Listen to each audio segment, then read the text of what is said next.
everybody! Welcome to this month's Crafternoon tutorial.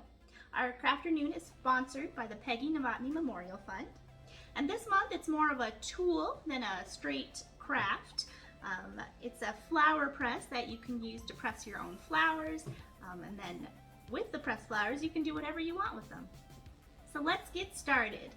With your kit you'll have just the basic flower press, the 2 pieces of wood, the 4 bolts, and some nuts. What you'll need to gather is paper and cardboard. Now the paper can be anything from printer paper, watercolor paper, newspaper. Just don't use paper towels because they have a texture and that texture can imprint on your flowers. So step 1 is just to disassemble your flower press. So take off all the nuts and put them aside.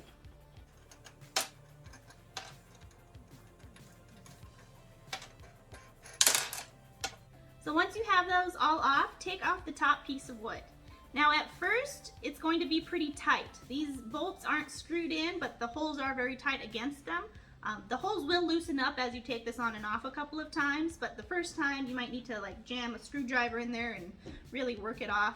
One tip you can use is just to hit the bolts with a hammer. Make sure the bolt there's nothing underneath it. You can just hit it and it will loosen up. So take off the top.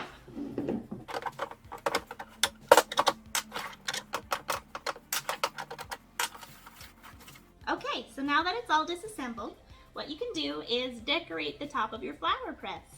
You can use any kind of paint or markers or pens that you have lying around to make something pretty on top. Or you can do like I did and ask your lovely coworker to create something for you. Shout out to Rebecca for the lovely flower design. One note is you don't really want to get the wood very wet. This is MDF wood that we're using and it doesn't really soak, it's not water resistant. It will just soak up water and warp and swell. So you don't want to get it wet, maybe not watercolors, but if you have acrylic paints or some markers or Sharpies, do something fun on top. Next you want to get cardboard and cut it to about the size of your flower press. You can just cut little rectangles within the size of your bolts, or you can cut a bigger rectangle and just cut the corners off so that the bolts can go right through. To start, I have 4 pieces of cardboard. And then you want to get your paper, whether it's printer paper, watercolor paper, whatever you're using, and cut them the same size as the cardboard. You want double as much paper that you do cardboard. So we're going to layer it in a specific way. The bottom layer will be cardboard, then paper, then a layer of flowers, paper, cardboard. And we're going to make these little sandwiches until we run out of flowers. So your next step is to pick some flowers. It being very early May as I record this, no flowers are growing outside right now. So I had to cheat and I picked up a lovely bouquet from the store. Okay, so here's my bottom piece. I've reinserted the bolts through the back so that it's a little easier to put the top back on without jostling it up too much. And then your bottom layer will be cardboard. I actually already did a layer of flowers as a test.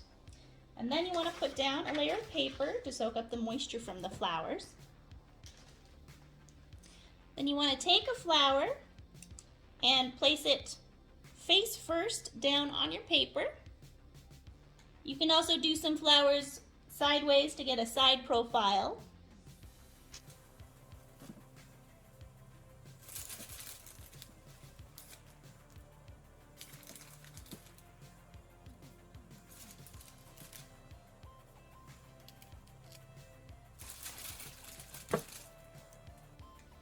So I'm going to start there for this layer, stop there for this layer.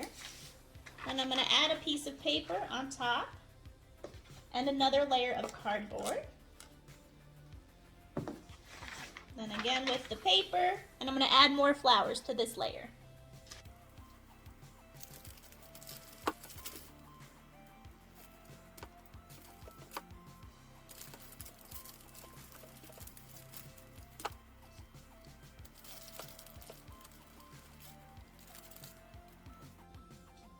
Now that I have that layer all set, I'm going to add more paper and more cardboard.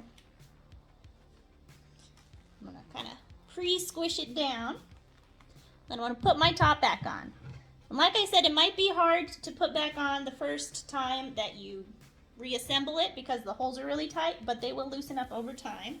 I have drawn triangles at the one side of your press so that they'll line up, because if you turn it, the holes aren't drilled in the same location and it'll be much harder to get it back on. So line up your triangle and put it back on.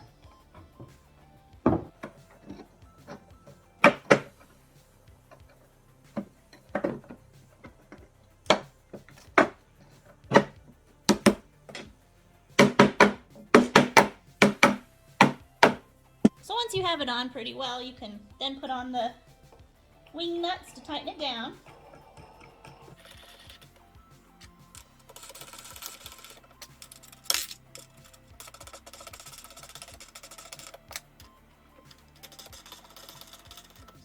So once you have the nuts tightened pretty loosely, you can then tighten them up more, and you can see it'll bring the wood pieces closer together.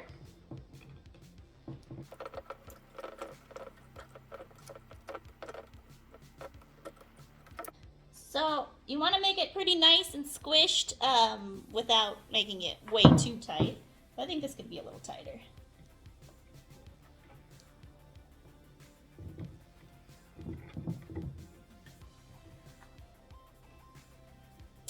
So I'm going to try that for a bit, and then maybe in a couple days I'll see if it'll tighten up even more as the moisture goes out of the flowers.